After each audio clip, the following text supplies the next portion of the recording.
هنعمل أرز الفلاحي السادة الطرية بطريقة سهلة جدا ومبسطة.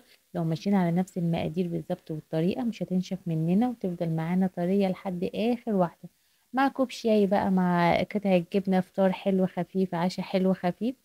طريقتها سهلة جدا. لو أول مرة تشوفونا يا ريت تدعمونا بالاشتراك في القناة واللايك والشير. يلا نبتدي. بسم الله الرحمن الرحيم. نبتدي كلامنا بالصلاة على النبي. اللهم صل وسلم وبارك عليك يا رسول الله. أول حاجة عندنا هنعمل الخميرة. معانا المية. هستخدم نص كوب مية عشان انا هعجن القرص باللبن. فحطيت كوباية سكر مع باكت الخميرة وسبتها تخمر. اللبن اللي عندي انا جايبة لبن كامل الدسم وسبته بره حوالي ليلتين لما هو عمل الكريمة بتاعها وتراب يعني.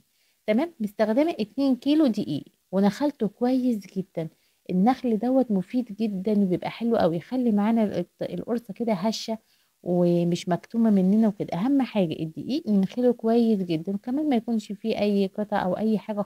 ننخله معانا مرة واتنين وتلاتة، وايه يبقى كده تمام معايا. بعد كده هحط عليه مع نص معلقة ملح وعليها معلقة بيكنج باودر عشان تعمل معانا ايه وتهش معانا وتبقى حلوة. في الوقت دوت هكون سيحت السمنة بتاعتي كده واديتها ان هي ايه سخنت كده، يعني السمنة ايه يعني سخنت وغلت، وعشان ايه بتحافظ ان ما تبقاش معانا القرصة تبقى فيها طعم خزازة او فيها اي حاجة خالص. حبيتي تحطي معاها سمسم حطي، مش عايزين نحط معاه، انا عاملاها سادة تمام. المهم ان انا هنزل بالسمنة بتاعتي وهي سخنة على الدقيق، وهبتدي ان انا ابسس العجينة لحد ما يشرب مني الدقيق كله، يشرب السمنه. تمام. انا 2 كيلو دقيق حاطه عليها سمنه مقدار 750 700 جرام، مع علبه سمنه، يعني علبه السمنه الوسط ديت على 2 كيلو دقيق. ما زودتش معايا. اللي اثبت معايا ان العجينه بتاعتي مش محتاجه سمنه تاني، لما تيجي تكوريها كده تعمل معاكي زي كوره كده ومش شقه ولا اي حاجه. الخميره طبعا فارت وخمرت واخدت راحتها في الخمران. هبتدي بقى ايه اعجنها معايا وانزل حبه حبه. واللبن بتاعي بحرارة الغرفة كنت أنا سايباه بره ليلتين كاملين لحد ما راب معايا وكله تمام. هنزل بقى ايه حبة حبة لحد ما اوصل للعجينة بتاعتي. انا بالظبط خد معايا نص كيلو لبن. انا كان معايا كيلو، كنت مروبة كيلو ونزلت باللبن حبة حبة لحد ما وصلت للعجينة مظبوط. خد معايا نص كيلو لبن. ابتدي بقى اعجن العجينة بتاعتي لحد ما اوصل للقوام ان انا لما اعمل العجينة كورة كده مني ما تشققش. كده العجينة معايا ايه هكمل عجن فيها لحد ما اوصل للقوام اللي مظبوط جدا. هي كده مش محتاجة معايا لا لبن ولا محتاجة مني سمنة. وقبل ما انا اسيبها ان هي تختمر اخد قطعة كده والفها واعملها على شكل الدايرة قرصة. لو مادام هي ما شقتش مني يبقى انا كده تمام، المقادير مظبوطة جدا، مش محتاجة اي حاجة تانية خالص. هسيبها تختمر بقى، هلفها هغطيها واسيبها تختمر على الأقل ساعتين. طبعا الجو ساقع جدا فبتحتاج وقت أكتر إن هي تخمر، إن الجو برد جدا. لما اختمرت معايا وتضاعف حجمها هبتدي بقى أشكلها زي ما أنا عايزة. تمام. فاحنا ايه ممكن تعمليها محشية بالعجوة، ممكن تعمليها محشية بالقرص بالملبن بالسمسم سادة، بس أنا عملتها سادة تماما خالص. هلفها الاول اقطعها الاول كده اقرصها قطع صغيره، وبعد كده ابتدي افردها ايه قرصه. بس انا الاول قطعتها كور صغيره وسبتها تضاعف حجمها حوالي ربع ساعه بالظبط.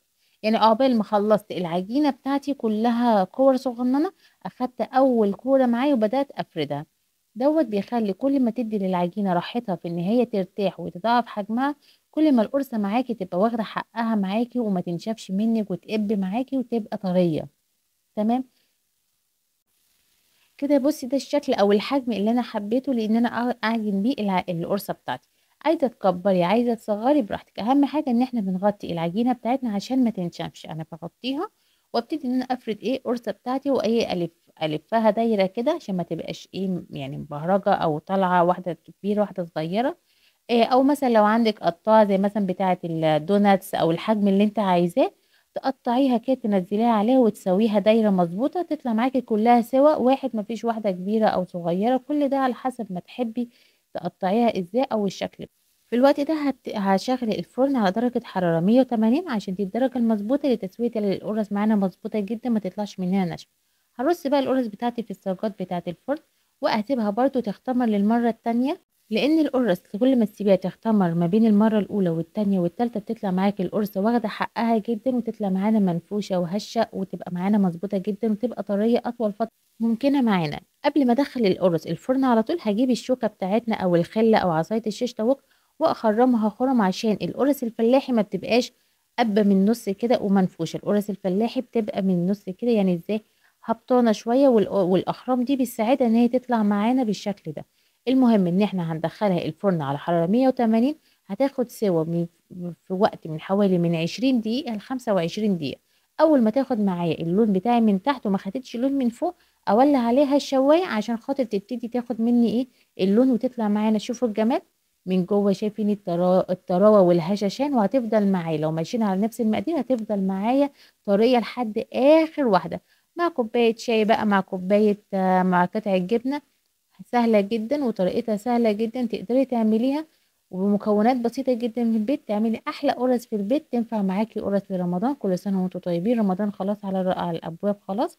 تنفع معاكي فطار خفيف، عشاء خفيف، سناك في النص. طريقتها سهلة جدا تقدري تعمليها وكل سنة وانتم طيبين بمناسبة شهر رمضان المبارك خلاص على الأبواب. لو عايزين أي وصفة أو أي حاجة اكتبوا لي في الكومنتس وإن شاء الله هعملها لكم. أشوفكم في فيديو جديد ووصفة جديدة من قناة لمة العيلة، والسلام عليكم ورحمة الله وبركاته.